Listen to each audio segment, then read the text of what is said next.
त्याच्या हाईटच्या उंचीच्या याच्यावर शिकार करतात.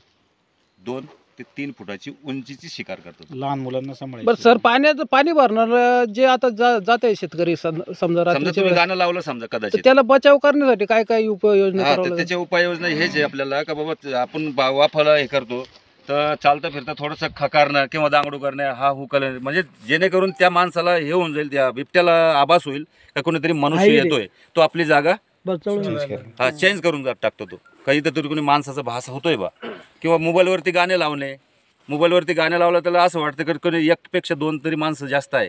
भजन वगैरे कीर्तन लावतात, जसं की 4-5 माणसाचा आवाज येतो ना त्या भजन गाण्यामध्ये, तर असं वाटतं की ते 4-5 माणसं येतो, तो आपली जागा दिशा चेंज करून घेतो. तो तर शक्यतो आपल्या जनावर याच्यावर अटॅक माणसावर करतच नाही तो, कारण तिची शिकार मी तुम्हाला पहिलेच बोललो की ते 2 ते 3 फुटाच्या अंतरावरती तिची शिकार राहते.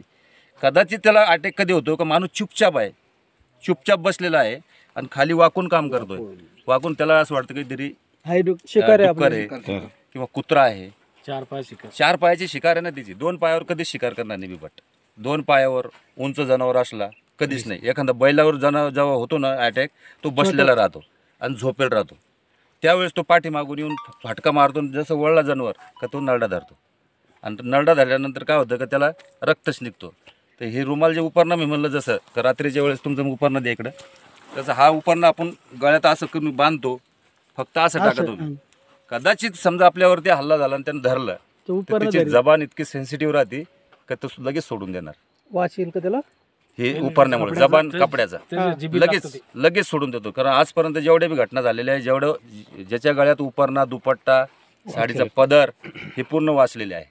ज्याच्या गळ्यात नाही आहे ते समजा हे झालेले आहे, घटना झालेली आहे, अशा दुर्घटना झालेल्या आहे. त्याच्यामुळे हा गळ्यात उपरणं वगैरे रात्रीच्या वेळेस जेवणाचा डबा वगैरे शेतात नेला चालतो का? काही वासना वगैरे जेवणाचा डबा नाही. मग आपल्याला शेतात जायचं समजा, प्राणी मांसाहारी प्राणी ना, मासा आणि प्राणी आहे, त्याच्यात काही संबंध नाही आहे.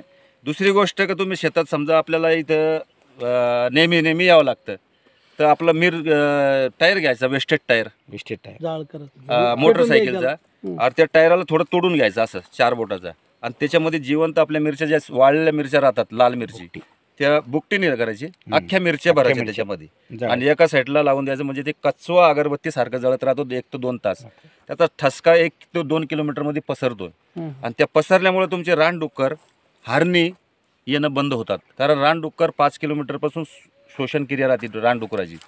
म्हणजे आपण काहीतरी मक्का पेरली, काहीतरी पेरलं समजा, त्या वासाने ते रानडुकरं येतात, आणि रानडुकरामुळे काय होतं, हा पाठीमागं त्यांच्या शिकारीसाठी येतो, खाद्यासाठी. त्यांच्या रानडुक्कर किंवा कुत्रे, भटकी कुत्रे यांच्यासाठी हा शिकारीसाठी येतो, आणि त्याच्यामुळे तो जवळ येतो.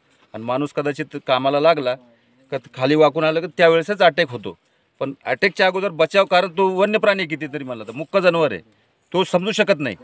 पण आपण समजू शकतो का आपला स्वतःचा बचाव. म्हणजे चालता बोलता समजा, चालता आपण 2 बी असले तर गप्पा मारणे, जोराने बोलणे, किंवा मोबाईलवरती शिंगल असले तर मोबाईलवरती बोलणे, हाच आपल्यासाठी बचाव आहे. आणि तसं आरडाओरडा करून त्याच्या पाठलाग करू नये. दिसलं ताबडतोब त्याच वेळेस कळवायचं की बाबा अशी घटना झालेली आहे, आपल्या इकडे कधी वन्य प्राण्याची काही शिकार झाली, त्याच वेळेस आम्हाला तात्काळ सांगा.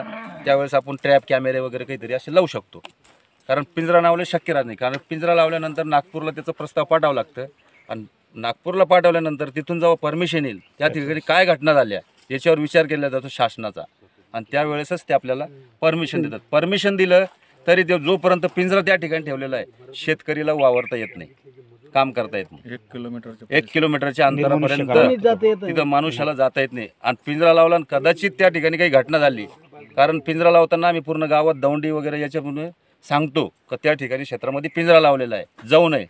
जेणेकरून काही घटना झाली तर शासन जिम्मेदार राहत नाही. त्याच्यासाठी पिंजऱ्याचा आपण हेच नाही विषय करायचा, फक्त आपला बचाव, चालता पुरतं बोलणं करणे, हेच आपलं. त्याच्यामध्ये अधिक काळ एका जागेवर नाही राहू शकत तो, त्याच्यामुळे चिंता करण्याचं की हा, कारण आपलं एवढं क्षेत्र असं ऊसाचं इथं नाही, कारण तो टाकळी भाग, हातनूर भाग ह्या भागाला जिथं पाण्याचं जास्त क्षेत्र आहे बाजूला, त्या ठिकाणी खाली होती याच्या अगोदर. इथं काय केळीची बाग नाही, इथं काय जास्त ऊस नाही. 3 किलोमीटर में आदमी भी नहीं आ सकते. वही पता है ना आपण. टायर नसतील